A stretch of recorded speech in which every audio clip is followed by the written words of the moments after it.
Have faith in your mind, have faith in your grind. Invest in yourself, transform in your time. Have faith in your mind, have faith in your grind. Invest in yourself, transform in your time. When you trade and get paid, trade and get paid, trade and get paid, trade and get paid, trade and get paid. Oh yeah, trade and get paid, trade and get paid. What's going on, guys? Joe Giunta here with Trend Trading Academy. I'm here to help you trade and get paid. In today's video, I'm giving you a full beginner course. I'm literally going to take you through, and if this is your, like your first time ever really looking into Forex, this is the video you need to watch. You're going to want to know everything that's in this content because this is really how you get set up and how you make sure you have the right start if you're going to be a successful Forex trader. So this beginner course, what I want you to do, it's a little longer, so I want you to make sure that you like, comment, and subscribe. Hit that bell because you're going to watch this. You're going to want to come back to it. And if I'm in your subscriptions, I'll be able to pop right up and you can just search right back to the video in case you need to stop like halfway through and come back to it. So make sure you hit that subscribe button. If you want to become a student and get extra content, I want you to go to trendtrading.academy and you can get beginner, intermediate, advanced courses, live trade setups, live classes, resource library. It is absolutely dynamic and you want to be part of it. So for now, let's jump into this beginner course. All right, guys, so listen, if you're going to be a Forex trader, you need to know one thing. What is Forex, right? Because when somebody told me about Forex for the first time, I kind of thought like a big shirt, Forex. Like I didn't know what we were even talking about. So Forex is just short for foreign exchange. And so what it is when you go and you travel and you're going, let's say from here to Europe or something, and you are going to, let's just say Germany, you go and you have to stop, take your US dollars, and you have to stop at the exchange. You have to stop at the foreign exchange and you have to exchange your dollars for whatever the local currency is and wherever you're going, right? And the rate of exchange fluctuates based on the foreign exchange. And so you say, well, how does that make me money? Well, that's what we're going to get into. So think about it this way. When a company is doing business, and we know that, big corporations, small companies, whatever, people do business all over the world every day. In fact, the Forex market is the largest financial market in the world. On average, we're over $5 trillion a day. That's right, 5 trillion, not million or billion. We're over $5 trillion a day that the market is moving in total. And that's on an average. Sometimes it's more, sometimes it's a little bit less, but the average is over $5 trillion a day. So how does that happen? Because it's not just in people going and exchanging their currency at the foreign exchange when they travel. See, when let's just say GM, Ford, Chrysler, one of these companies, let's say that they're buying parts or let's say that they're doing business with somebody overseas, right? And let's say that they're buying their parts from Japan, let's say.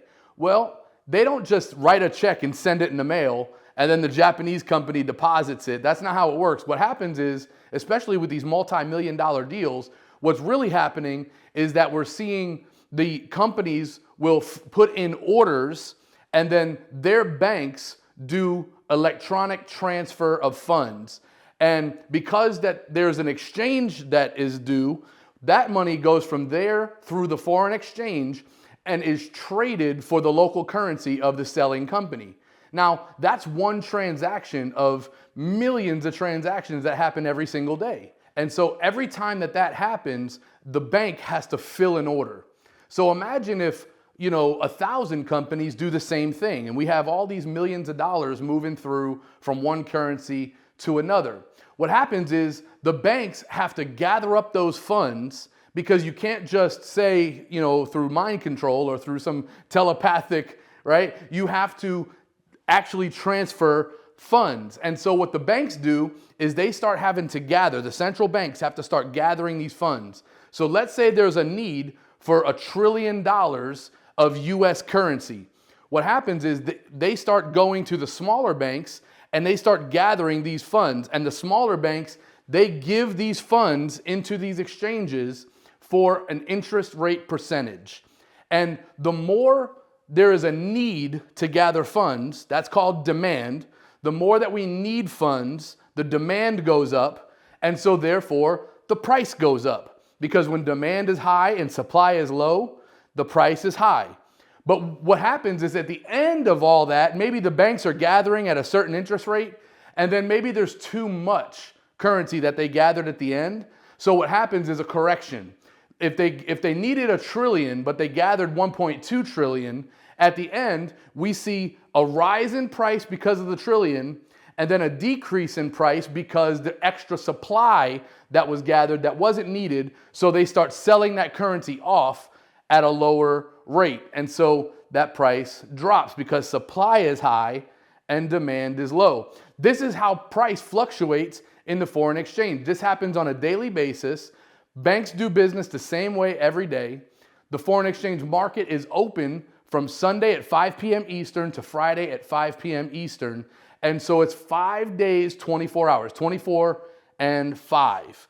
So it's not like the stock market where it has an opening bell and a closing bell where you're only trading certain hours. You can trade Forex morning, noon, or night. You can trade midnight hours. There are different sessions, which I'll talk about in another video. But you can trade American bank hours, London bank hours, Australian bank hours, Asian bank hours. You know, there's different ways we can do this, and there's different amounts of liquidity and movement and volatility in each one of those sessions. The biggest one is the London session where the most money is moved on a daily basis. So when price fluctuates in these markets, that's how Forex traders make money. So essentially, watch this. Let's say we're looking at the euro dollar versus the USD, right? So we have euro dollar, USD. And so essentially we see a price. And let's say that price currently right now is 1.0123. Now we'll talk about more about these numbers later, but that is what would be traded. So what that means is this currency is trading for this number of this currency. So in other words, one of these is worth 1.0123 of these. And so when we exchange that, that price may fluctuate. And later, that price might be 104. And again, we'll talk about those numbers later. When that happens, there's a fluctuation that takes place and a difference in price. So what we're doing as Forex traders is we're taking a euro, trading it for USD, and as price fluctuates, we trade it back. Therefore, our euros are worth more than they were before. And we get to keep the difference. So that's how we make money in Forex. That's what we do. That's a basic synopsis of what Forex is, just how the foreign exchange works. And as we continue, I'm going to show you deeper on how we can make money as Forex traders. All right, so let's talk about what a pip is. What is a pip? That just means percentage in points. And so really what we're saying is that when you look at currency, there's more numbers after like what we use, right? So in the example I gave you before, we were looking at euro and we were looking at USD.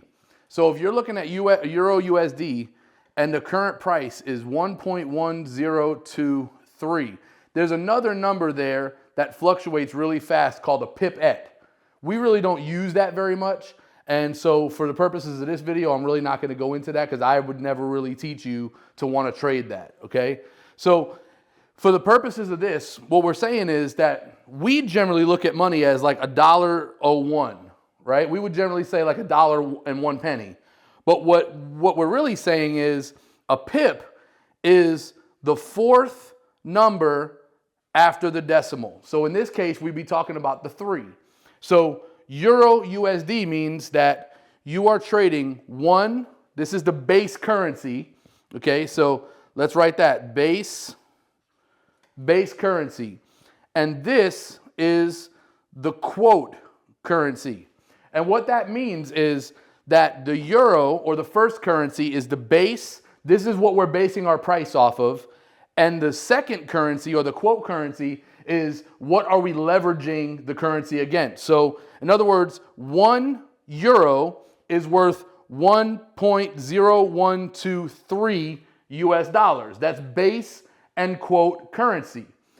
Now, we're also going to have to talk, before I get into what is a pip, is what is your bid and your ask price? Because when you look at your broker and when you look at your like MT4 or Thinkorswim or whatever it is you use for your trading, you're going to see two prices. You're going to be looking at what's called your bid price and your ask price, okay? And when you look at that, you're going to see two numbers. One of them is going to be like what I just showed you. The next one is going to be slightly different. It might be, okay?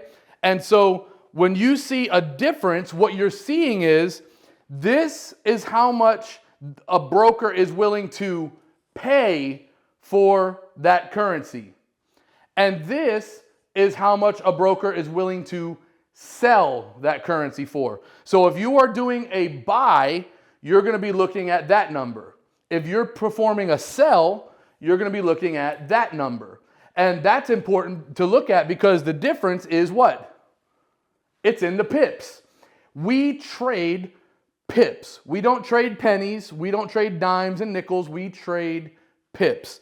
And so let me get to what that means. Let's use that same example, right? Euro, and we're looking at USD, let's just say. And so the bid price and the ask price, okay? And what that is this is what the broker is willing to pay for a currency, and this is what the broker is willing to sell a currency for. So let's say that the broker has a bid price, like we just said a few minutes ago, but the ask price is this. You see the difference would be here, right? And so that fourth number being the pip is the difference. We call that a spread.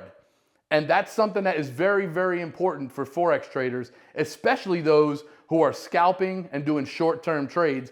And we'll talk about spreads in another video. I want you to watch the video up above because I actually show you how to trade spreads in a strategy and really a very profitable strategy.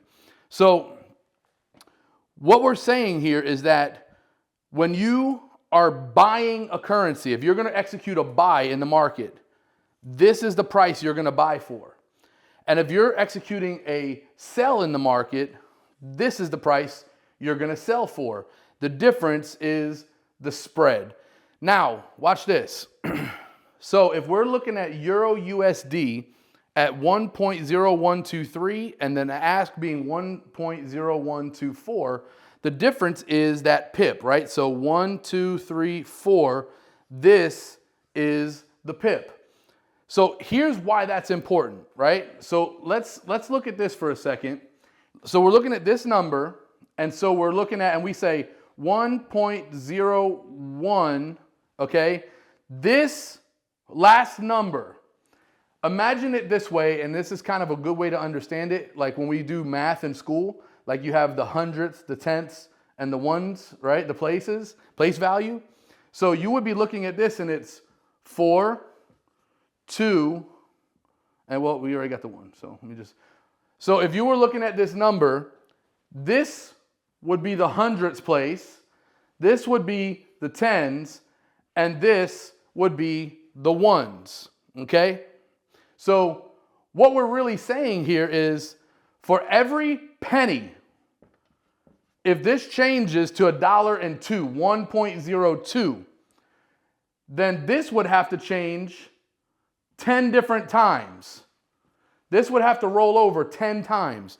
4, 5, 6, 7, 8, 9, 0. 1, 2, 3, 4, 5, 6, 7, 8, 9, 0. 1, 2, 3, 4, all 10 different times. And every one time, like almost like a mile, what do you call that, odometer on a car?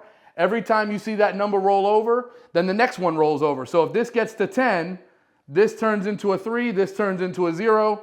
And then once that rolls over 10 times, this rolls over and this rolls over. And so essentially you have, for every penny, for every 100 pips, there's a penny in price difference, okay?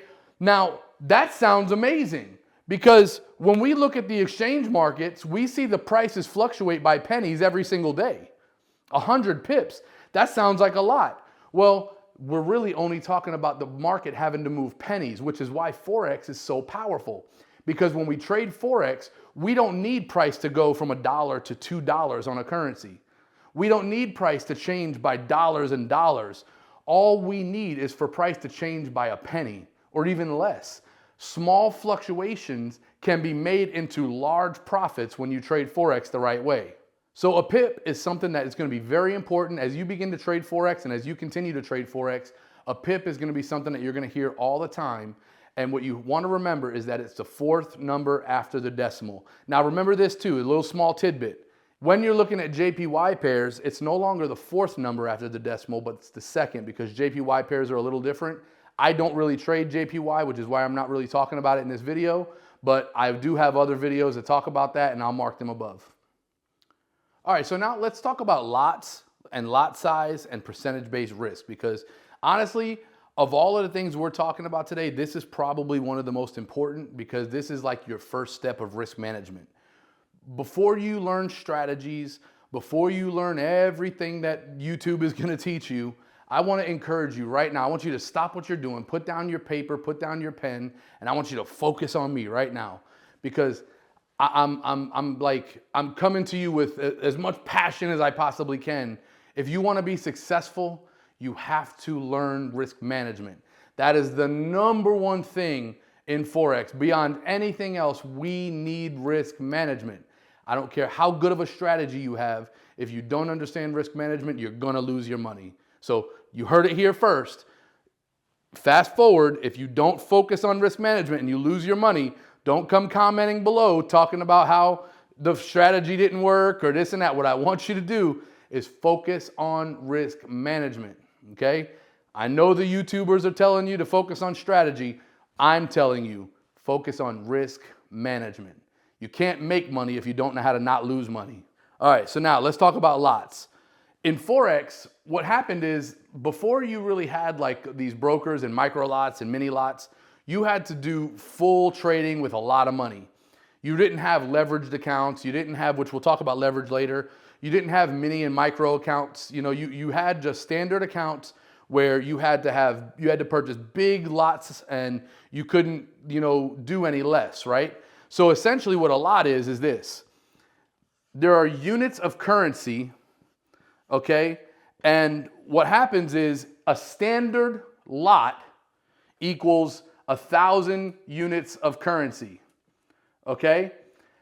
A mini lot is 100 units of currency, and a micro lot is 10 units, okay? So we have a standard lot, we have a mini lot, and we have a micro lot, okay? Most of you, especially in small accounts, are probably trading micro lots. If you're using MT4 and you're using like a standard broker, you're probably using a micro lot account, an ECN account. So again, I have another video that teaches you like which broker to choose and which, that's a whole nother video. But for this purpose, I just want to teach you what's happening with these trades, all right? So here's what's happening. You have your standard, your mini, and your micro lot. Now, why is that important? Because what really comes down to is, many people that trade today probably don't even understand this portion of it. But this portion, the lot size, that is where your risk management comes into play. So this is important because we're talking about lot size, okay? So let's check this out. Basically, brokers have to buy lots, okay? And then what they use is they use multiple retail traders to purchase lots. And you're trading by, let's say, micro lots. So when you're trading, okay, you have what's called lot size. And when you do that, what we're finding out essentially is what is each pip worth, okay? That's really, in a very basic sense, what we're kind of coming down to is how much is each pip worth. The next thing you need to understand is that every trade needs to have a determination of lot size. You can't, so many traders, what they'll say is, I'm just gonna trade with, a 0.2 lot size and that's it. I'm just gonna use that no matter what. I've even heard people ask me, like, if I have $1,000 in an account, what should my lot size be? Well, that's not a fair question or a reasonable question, because just because you have a certain account size or margin size doesn't mean that you should use the same lot size in every trade. We're going to talk about percentage-based risk next, but lot size is going to be determined each trade individually, not for account size. All right? So when you're looking at lot size, here's what we're looking at, okay? We're looking at per pip.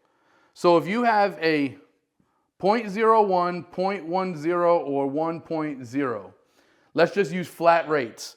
0.01 does not equal 1 penny because remember, our pips are the fourth number after the decimal, not the first, not the second. So this is actually worth 10 cents. Now, when you move that over one place, this is actually worth $1, okay? And this looks like $1, but it's actually worth $10. And so don't make the mistake like I did in the beginning, thinking you were trading a penny, but you're actually trading 10 cents, or even worse, thinking you're trading 10 cents, but you're actually trading $1, or even worse, thinking you're trading $1, but you're actually trading $10 per pip. A mistake like this can blow your account. If you go in there thinking you're trading $1 per pip, but you lose 10 pips, you're going to end up losing $100. So if you only have a $200 or $500 account, you just blew a lot of your account on one trade. It's very important that you understand this. Lot size, 0.01, 10 cents. 0.10, $1. 1.0, $10. And that goes the same for everything. So if this number goes up 1, it's changing by 10 cents every time. So if that's 0.02, how much is that? That's 20 cents. 0.03, 30 cents. 0.04, 40 cents. If this is the number that's changing, 0.20, that's $2. 0.03, $3. 0.4, $4. And if this one is changing, then you're going up by $10 each time. So essentially, if this is 2.0, you're using a $20 lot size. So very important that you figure that out because you don't want to make a mistake and trade with a higher risk than what you anticipated. So why is that important? Because the next thing we have to talk about is percentage-based risk. So we're looking at trading percentage-based risk. We don't want to trade flat lot sizes. So again, the same way that I hear people say that no matter what, I'm going to use a 0.01. I hear, especially beginners, I hear people say, when you're in the beginning of your trading career, you should only be trading 0.01 lot size. Well, you know, that's good because I guess you're not risking a lot.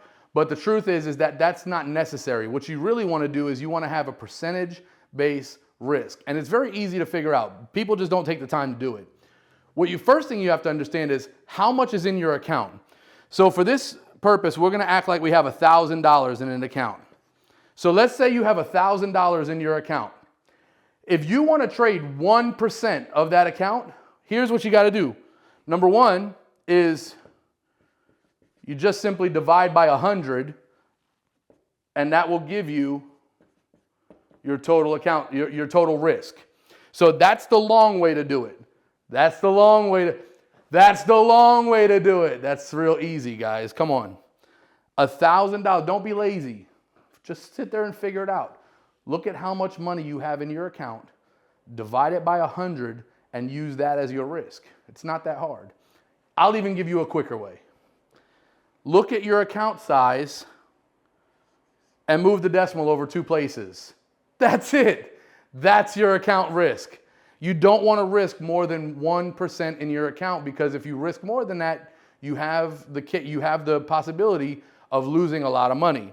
So in a $1,000 account, we're going to risk $10 in every trade. Now, if that's a $2,000 account, it's $20, $3,000, $30, $4,000, right? You get the point here. That shows you the power of compounding an account because once you get that account up to $100,000, $200,000, now suddenly that's $1,000, $2,000, and we're going to use what's called a risk to reward, which is another video for another time, but I use a 1 to 2 risk reward, meaning that if I'm risking $1,000, then my minimum reward is $2,000. So that means if I'm risking 1,000, my minimum gain is 2,000. If you're risking 10, your minimum gain should be 20. You should be having a minimum of a 1 to 2 risk reward, and we'll do some more content on that later. So the next thing we need to figure out is now that you know how much of 1%, how much is 1% of your account worth. So let's use the same basis. We have a $1,000 account, and so we're gonna base our risk at $10, okay? So 1% of our account is $10. So how do we know what our lot size should be at $10 risk? Well, here's the thing. We have to know some market structure, which again, we'll talk about later. What I want you to do is every single trade, I want you to figure out how many pips is my stop loss. So you can't just use a flat stop loss. Again, the same way we don't use a flat lot size, we don't use a flat stop loss either. I've heard people say, well, I'm just going to use 20 pips no matter what. My stop loss is always going to be 20 pips. Well, that doesn't make sense because what if the trade, especially for long-term trades, calls for a larger stop loss? You're going to get stopped out because you didn't take the time to figure out what your stop loss should be. What if it's a scalp that only requires 5 pips for a stop loss? So now you're risking 20 pips for no reason. You didn't have to risk all that. So let's say it moves up and then moves back down or something, stops you out at 20 pips when it could have been a small 5 pip loss. I want you to go and figure out your stop loss in every single trade because that's going to help you to understand how much you should be risking per pip. So now that you know how many pips is in your stop loss, we're going to base that off a 10 pip stop loss. So if you have $10 in your account, because that's 1% of 1,000, and you have a 10 pip stop loss, okay? So here's what we do. How do we know how much each pip is worth? Well, that's simple. If 10 pips equals $10, it's real simple. 10 divided by 10 equals $1. So in this case, you would be using a $1 lot size. Because if you put in a $1 lot size with a 10 pip stop loss, your total risk would be $10. Now remember, you have to cover a spread, you have to cover a broker fee. Spreads should be probably somewhere around 1 pip, okay? So when you see, like when you're looking at the broker and it says something like spread, and next to it, it might say, 10, or it might say 28, something like that. What you're going to want to do is move that decimal over 1. So that means 1 pip, 2.8 pips, 14, 1.4 pips. So when you see a spread, that's how many pips the spread is, right? So 1 pip, 2.8 pips, 1.4 pips. If you're scalping, you really don't want a spread more than 2 pips because now you have to understand you have to cover that spread before you can get into profit. So warning, you're going to get into a trade. Let me tell you what happens every time. New people come in, they put in a trade, maybe it's a demo account, and they come in and they say, man, I did everything I was supposed to, and as soon as I press buy, I was in the red immediately. Well, here's what's happening. The banks are going to take their money first, right? So when you go into a trade, let's say that there's a broker fee of $1.50, and there's a 1 pip spread, and you're at $1 lot size. So immediately, the broker is going to take their fee, and the spread has to be covered before you can get into profit. So 1 pip is worth $1, and you have a $1.50 broker fee. So you're going to end up with a $2.50 negative right from the beginning. So you're going to have to cover $2.50 before you even get into profit. So at $1 a pip, you need to account for that because you're going to have to go into 2.5 pips of profit before, in the blue, before you even see a profit on your broker account. I hope that makes sense. Now, so why is all this important? Because when you're using a 1% risk, I want you to think about it this way.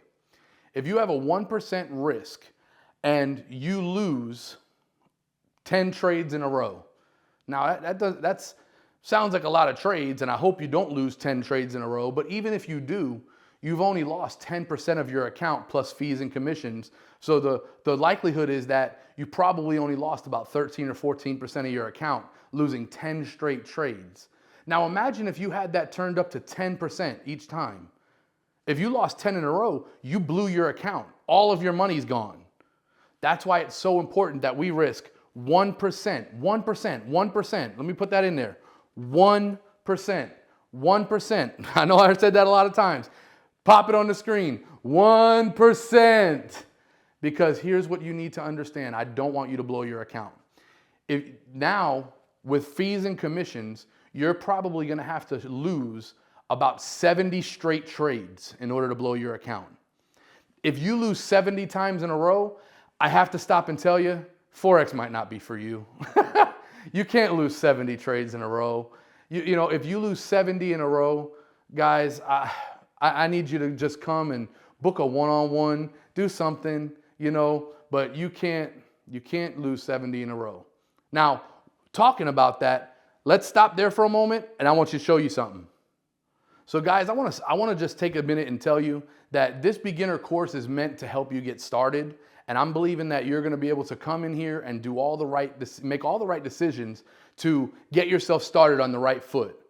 But this is not everything you're ever going to need to be successful in Forex. So I want to encourage you to take a look at trendtrading.academy, because what that's going to do is it's going to give you live trade setups where every time I take a trade, I'm sending it out and you get to take my trades with me. Number two, we have live classes where you get to come and see topical studies, live chart analysis, and you're going to be able to see all that too. We have a resource library with over 100 plus, 150 plus videos in it, downloadable content, a dynamic trading community that we're all doing this together in, and we all win together. Trading with a team and trading with mentorship is going to be a whole lot more profitable and a much more successful experience than trying to figure this out on your own. So go check out trendtrading.academy. Links in the description. All right, so now we're going to talk about leverage. Now, leverage is a much overused and probably overstated word. Not to say it's not important, because leverage is very important, but I think most people just kind of use it as like one of those scary words. Kind of like when people say the trend is your friend, never trade against the trend. Watch that video above. Not so, not so. Now, here's the thing. Leverage is a very, very important factor to trading. But really, it doesn't essentially, make or break you. What really is important is the risk management, what we talked about in the previous set. What's important about leverage is that it basically gives you more buying power than you really have. So when you have like a broker that gives you like a 1 to 10, right, leverage, 1 to 100 leverage, I even see brokers that have 1 to 1,000 leverage. That's a little bit insane. Probably most brokers stop at about 1 to 300. And what that really means is that for every dollar you have in margin, we're going to give you this much buying power. So for every dollar you actually invest, we're going to let you spend $10. Okay? Now, that sounds like a great deal at first, except they trick you. Let me show you what it really happens. So imagine you have, you're going to buy a house. Okay, and let's say that house is worth $100,000. So you say, I'm going to go buy this house. Most banks or lenders are going to require somewhere probably around a 20% down payment. Okay, so in this case, you're going to need to put down $20,000. Okay, now what that means is that you're going to put down $20,000, and then they're going to let you borrow $80,000. So essentially what they're saying is, we will go ahead and buy this house for you.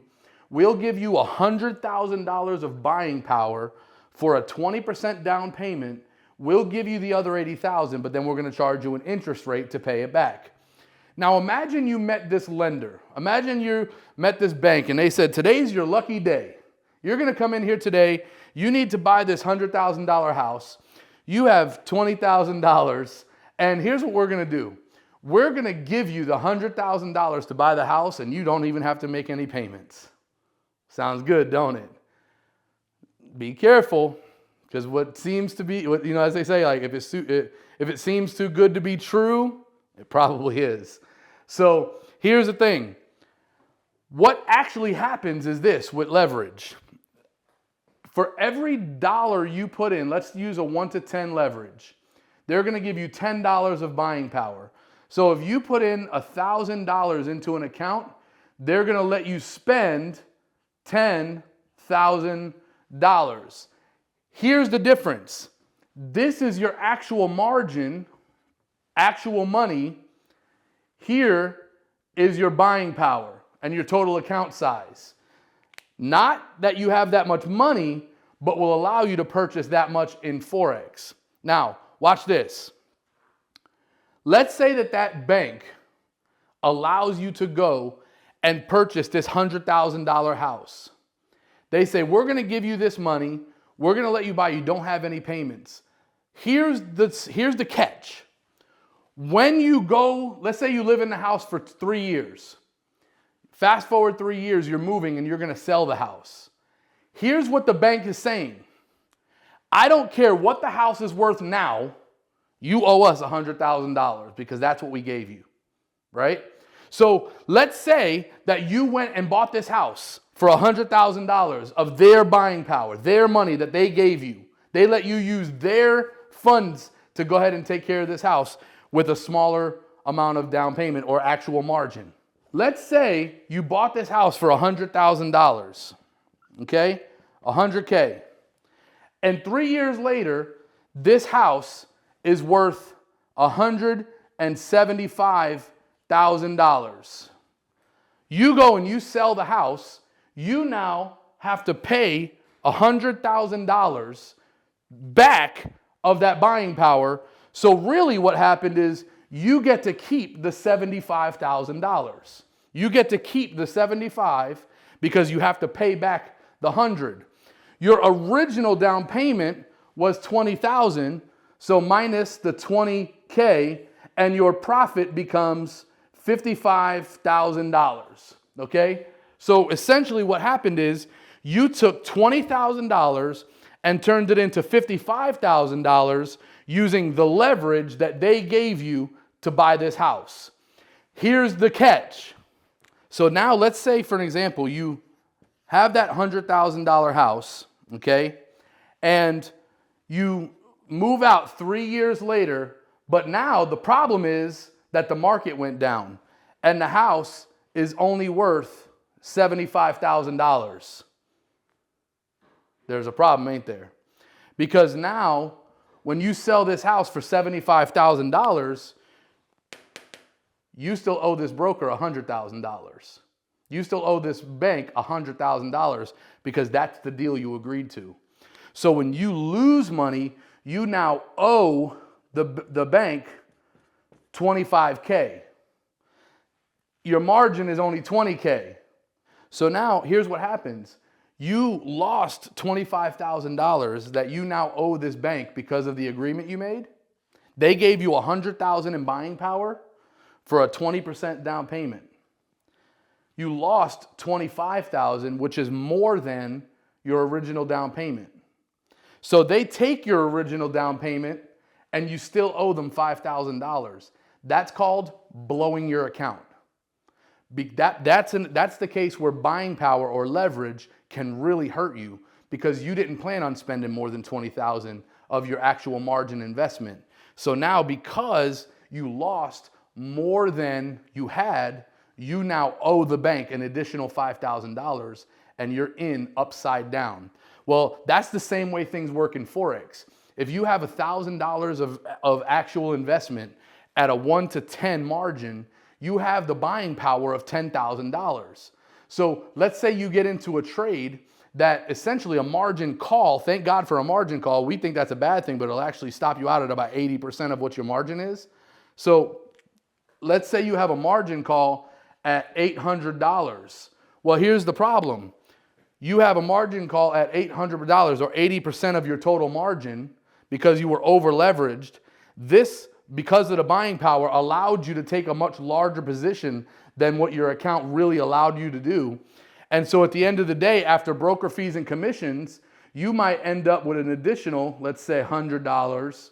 So now you've lost $900 out of your $1,000. And in one trade, you blew almost the majority of your account.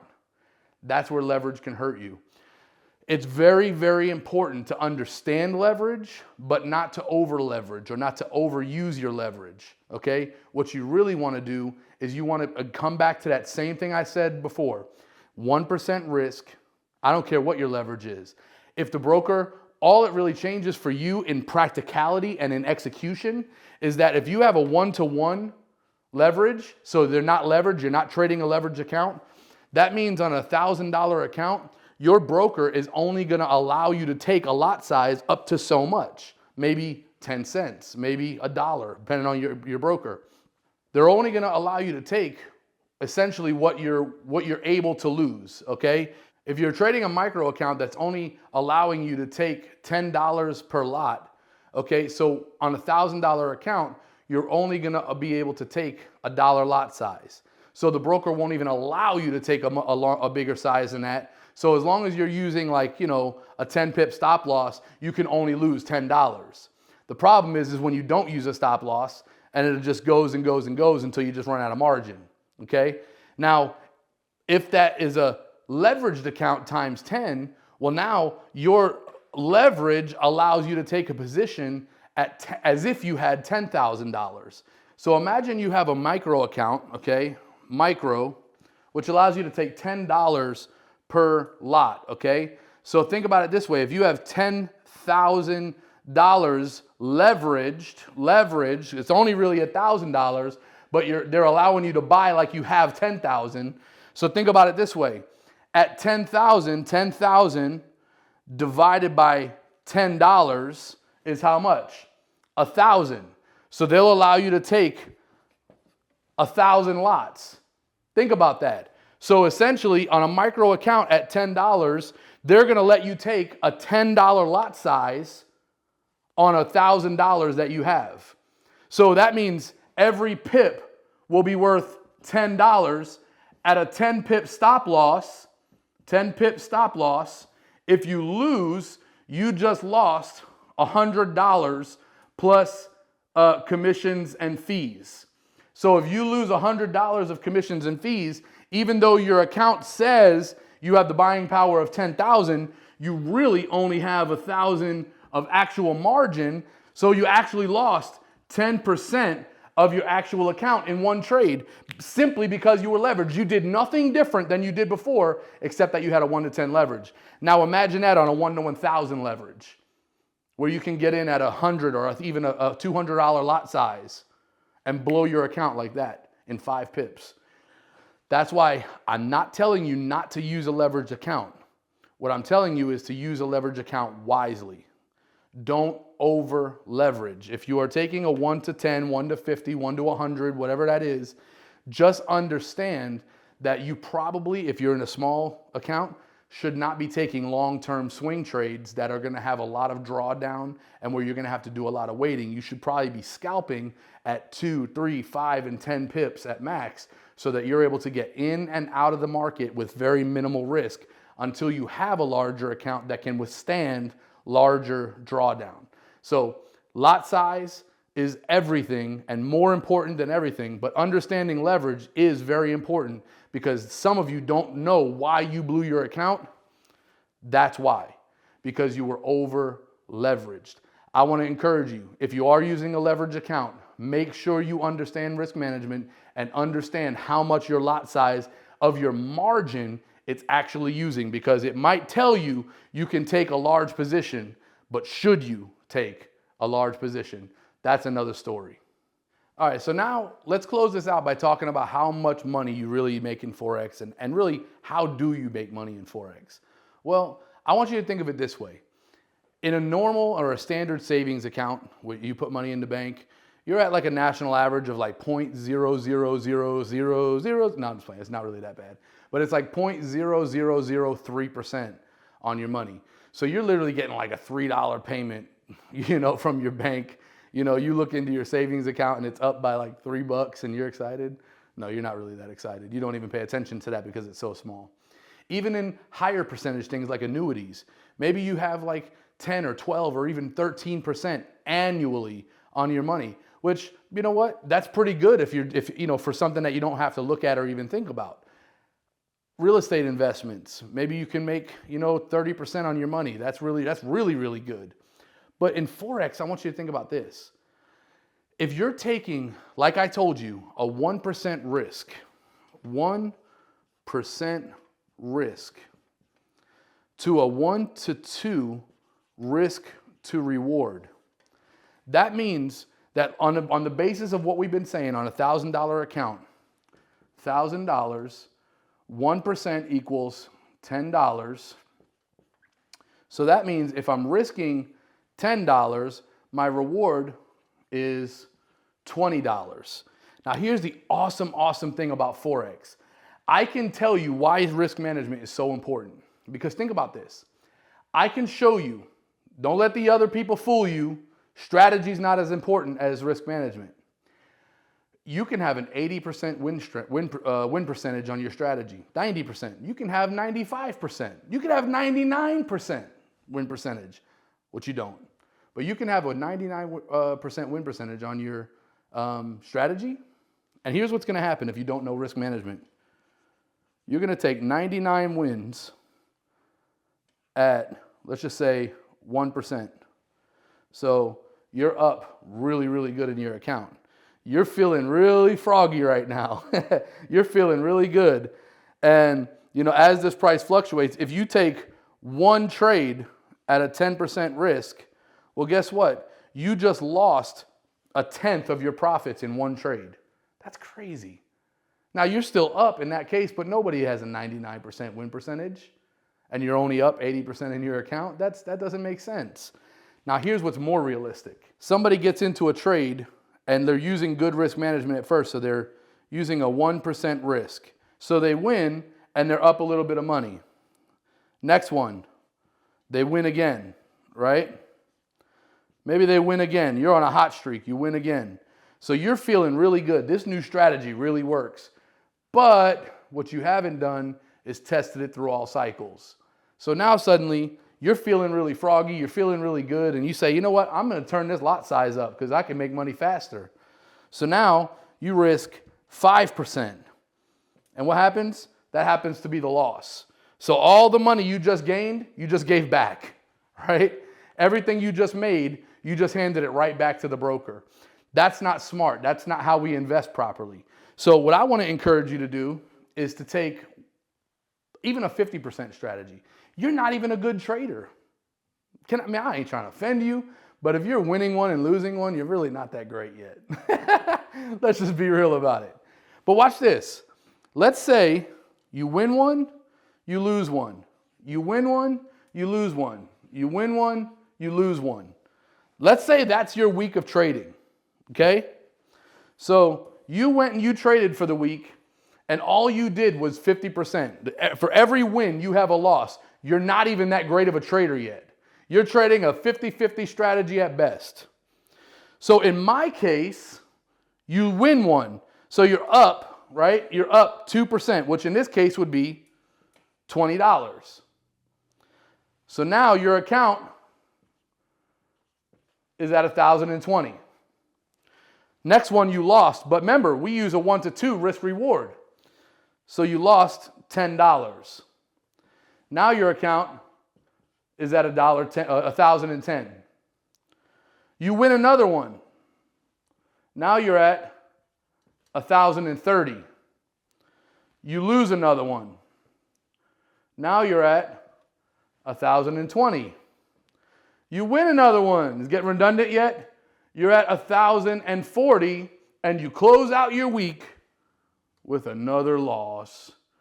Now you're back down to 1,030.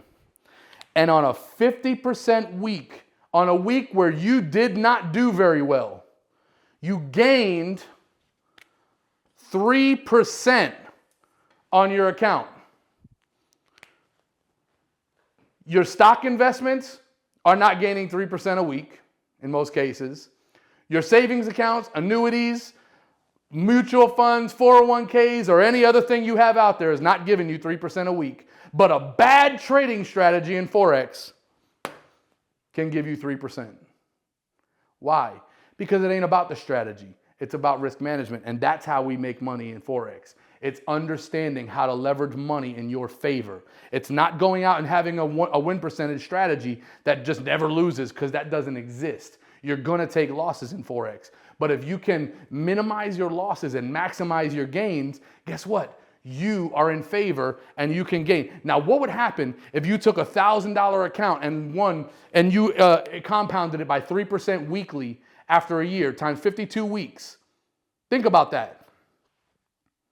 That's 160 or so percent on your account, not including the compound. Because remember, 1% of 1,100 is $1.10, not $1, right? Or $10, $11, not $10. 1% of 1,050, right? You understand the compounding effect? So what I'm saying here is, every time you do this the right way, you're putting yourself in a position to make a lot of money. And you can compound your account by hundreds of percent annually, dozens of percent monthly, by simply using good risk management. No other investment out there is giving you this kind of return. But the reason most people aren't seeing it is because they're not using a strategy, a risk management strategy that really makes sense. They're over leveraged.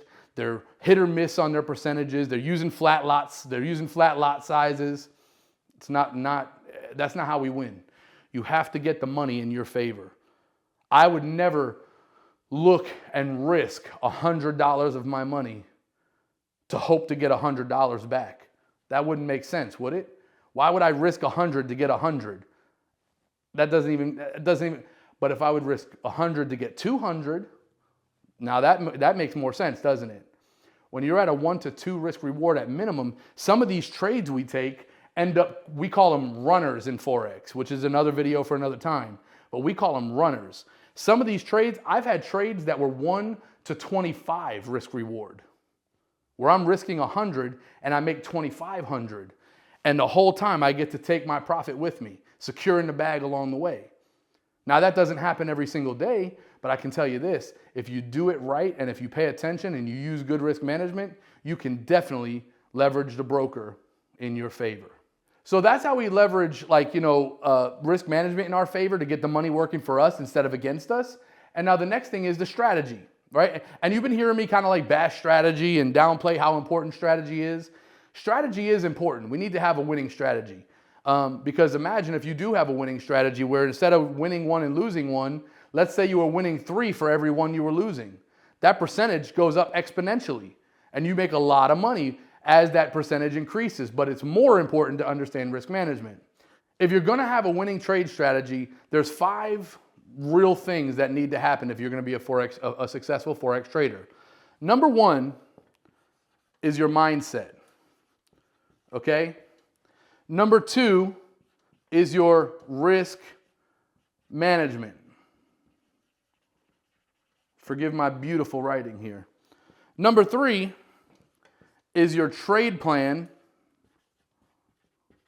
Number 4 is your journaling.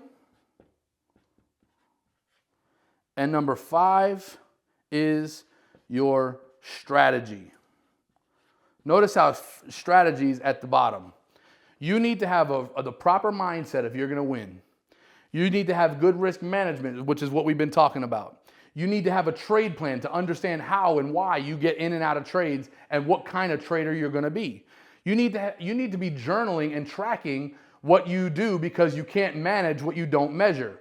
You can't replicate a winning trade if you don't know what you did in the first place. You can't eliminate losing trades if you don't know how they happened.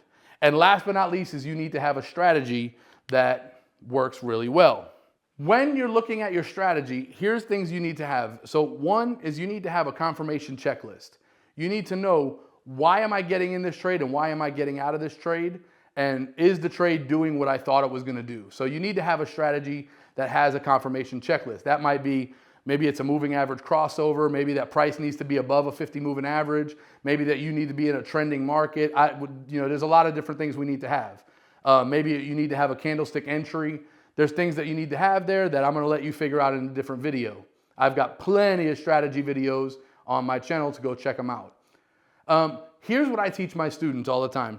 Remember being in school and they used to tell you something called Pemdas or Pemdas, right? I don't even know if they teach this anymore. You Common Core kids might not know what I'm talking about. But what I'm saying is we used to call it, please excuse my dear Aunt Sally, okay? And what that was parentheses, exponents, multiplication, division, addition, subtraction. And that's how you do math. You can't do subtraction before you do multiplication, right? So what I mean by that is if you have an algebraic problem and it says something like 10 minus 2 times 8 equals, what we would end up saying, you say, man, I did not come here to learn math. Well, check this out. If we did it this way, 10 minus 2, right? If we did 10 minus 2, that would be 8 times 8 would equal 64. That's wrong. 10 minus 2 times 8 is not 64. Now, if we did the right way, the multiplication comes before the subtraction. So 2 times 8 would be 16. 10 minus 16 is -6. That's right. That's accurate. Why do we get such a completely different number? Because we did it in order and not out of order, okay? In Forex, it's the same way. There's certain things that have to come first before you come and do something else. Most people teach indicator strategies as the first thing to look at. When this moving average crosses over this moving average, do this. That's cool, but that can't be based on everything because you're going to get faked out all the time, okay? So what do we actually do? In Forex, our Pemdas, or Pemdas, however you say that, is this. Price action, market structure, chart patterns, candlestick patterns, divergence, and indicators. That is how we should be trading. You look at indicators before looking at price action, you're going to get faked out. Because what's going to happen is you're going to have price action telling you it's a sell, but an indicator going up, that is actually divergence, which you didn't check. So you think it's a buy, it goes down, and you lose the trade. Had you done it in order, you would have seen that price action said go down. It was doing it at a level of market structure. Maybe there was a chart pattern there. A candlestick told you to sell. You saw divergence in the market. So everything here told you to sell. But you didn't look, you looked at an indicator first. And so because you didn't do it in order, you got faked out. This is how we should be trading the market. Price action is king. Market structure second. Chart patterns third. Candlestick patterns fourth. Divergence fifth. And indicator entry last as a confirmation. That's how you should be trading Forex if you're going to be successful. So guys, that's how we're going to make money in Forex. We got to have the mindset down. We got to have the trading strategy. We got to have the journaling. We got to have all that stuff there. Risk management. You've seen, these things should be in order. I want you right now to sit down and focus on getting all those things in line before watching another strategy video. I want you to sit down and focus on getting the right mindset. Why are you trading in the first place? That's going to be the most important thing. If you know your why, nothing will ever make you stop. If you lose a trade, guess what? If you're not trading for your why, every loss is going to have you chasing a new thing. There's a reason why you've done this and that and this and that and all these different things that haven't been successful is because you haven't tapped into your why. If you tap into your why, you can't make somebody quit who's trading for a purpose, okay? So get your why down, get your mindset down, get your journaling down, get all that stuff down. Then focus on strategy because that's going to help you a lot, okay? Secondly, I want you to sit down and I want you to start figuring out what exactly does my trade plan look like. Get a strategy in place, get risk management in place, get your confirmation checklist. In other words, if I have 5 things on my checklist and only 3 things happen, I'm not taking the trade, I'm just passing. It's okay if I don't trade tonight. It's okay if I miss out tonight. It's okay if I don't trade because it didn't fit the requirements of my trade plan. I'd rather you miss out on something that could potentially win than try to force something that is almost assuredly going to lose. Okay? So have that in place. Journal. And you can get my journal. Check out the link below, tradinggetpaid.com. Go and get my journal because I made that for you. That's my trade plan. That's how I trade. It's how I track my trades for you. Okay? Do that. And then I want you to focus on this. I want you to sit down and look at charts and understand each one of these things in order. Before you start looking at indicators, I want you to make sure you understand price action. Go watch price action videos. Stop looking at strategy videos that are based on indicators and start looking at price action and market structure videos. Because if you can understand this stuff will come a lot easier to you. Okay? Don't worry about a divergence strategy. Because if you don't even understand price action, how are you going to recognize proper divergence versus hidden divergence? Ooh, I just blew your mind. You didn't even know hidden divergence was a thing. You better quit. Price action, market structure, chart patterns, candlestick patterns, divergence, and indicators. That's how we trade Forex successfully. I hope this beginner class helped you. I'll see you in the next one. All right, guys, there you have it. I hope that this Forex beginner course helped you. I hope that it really brought a lot of value to you and it's really just helping you get started on the right foot. Now, this isn't everything you're going to need in Forex. You are going to need strategy. You are going to need deeper understandings of how markets move, how market waves occur, and how currencies cycle. There's a lot of things that you're going to need to learn. You're going to even need to learn eventually market geometry. Don't let me get, don't let me hurt your head, don't let me scare you here. But trading is an involved thing. It's not something that you're just going to come in and make $1 million tomorrow. It's something that is going to be applied. It's a skill set. I want you to stop what you're doing today and really think to yourself, like, I'm going to school. Like, I'm going to a trade school. Get the pun, trade, right? Like, you're going to a trade school. You're learning a craft. You're learning a skill set that is going to potentially pay you for the rest of your life. Don't treat it like a hobby, because what you treat like a hobby pays like a hobby. But what you treat like a career and treat like something serious will pay you like a career or something serious. So I want you to treat trading for real. Don't watch one video every couple of weeks and think you're going to make money. No, I want you to sit down, make some time, sit down and focus on trading videos and really put the time into study. Take notes, treat this thing right. Not like watching a video while you're driving down the road, which you shouldn't be doing anyway. Like, I want you to focus and make Forex your focus for some time, okay? Because if you do that and you treat it the right way, Forex will pay you, all right? This is only course number 1. We have so much more content in trendtrading.academy.